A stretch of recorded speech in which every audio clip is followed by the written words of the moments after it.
शिरा मारून कशातनं काढतो?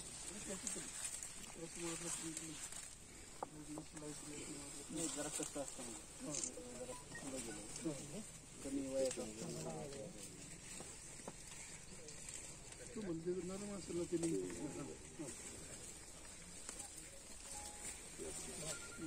कमी कमी वयात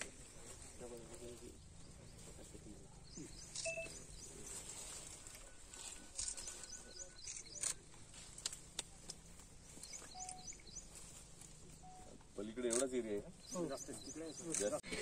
किती रेंट आहे? भाडं किती आहे? भाडं वर्षाला 20,000. किती एकर आहे?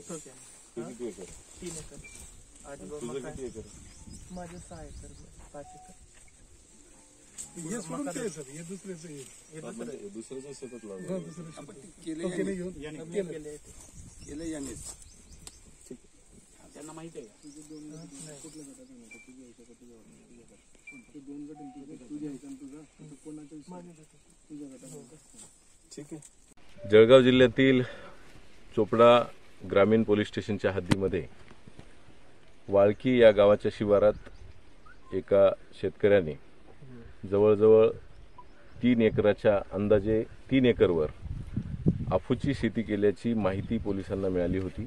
त्या आधारे चोपडा ग्रामीण पोलिसांची PI कुनगर आणि इतर कर्मचारी यांच्या टीमने काल रात्री या घटनास्थळाची या शेताची पाहणी केली असता ही वस्तुस्थिती समोर आलेली आहे. जवळजवळ 3 एकरवरच्या क्षेत्रात ही अफूची किंवा खसखस याची लागवड या शेतकऱ्यांनी केल्याचं आरोपीने केल्याचं निष्पन्न झालेलं आहे. या संदर्भाने इतर कायदेशीर कारवाया पंचनामे फोटोग्राफी आणि FIR दाखल करण्याची प्रक्रिया करण्यात येत आहे. आत्तापर्यंत तरी अफूची शेती कुठे केल्याचं जळगाव जिल्ह्यामध्ये माहितीच नाही आहे. इनफॅक्ट आपल्या लगतच्या काही भागांमध्ये जिल्ह्यांमध्ये मागच्या 2 वर्षातही धुळे नंदुरबार या ठिकाणी गांजाच्या शेतीच्या तक्रारी किंवा गुन्हे दाखल आहेत आणि आपल्याकडे सुद्धा 1-2 प्रकार मोठ्या शेतीत 8-10 झाडं गांजाची लावली असे प्रकार निष्पन्न झालेले होते आणि त्या कारवाया झालेल्या आहेत. परंतु अफूची शेती आणि तेही एवढ्या मोठ्या प्रमाणावर हे प्रथमच निदर्शनास आलेलं आहे.